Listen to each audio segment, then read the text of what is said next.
காசாவில் போர் நிறுத்த ஒப்பந்தம் அமலுக்கு வந்ததை அடுத்து அறிவித்தபடி 3 பெண் பணைய கைதிகளை ஹமாஸ் அமைப்பு விடுவித்துள்ளது. 24 வயதான ரோமி கோனன், 28 வயதான எமிலி டாமரி, 31 வயதான தோரன்ஸ்டைன் பிரேச்சர் ஆகியோரை பாலஸ்தீன செஞ்சிலுவை சங்கத்தினரிடம் ஒப்படைத்தனர்.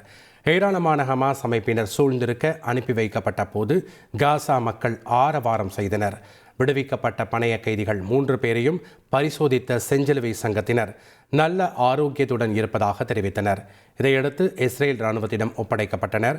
அவர்களை தாய் நாட்டுக்கு வரவேற்பதாக தெரிவித்துள்ள இஸ்ரேல் பிரதமர் பெஞ்சமின் நெதன்யாகு மற்றவர்களும் பாதுகாப்பாக மீட்டு குடும்பத்தாரிடம் ஒப்படைக்கப்படுவார்கள் என உறுதியளித்தார். 3 பணைய கைதிகள் விடுவிக்கப்பட்டதை வீடியோ மூலம் பார்த்த உறவினர்கள் கொண்டாடி மகிழ்ந்தனர்.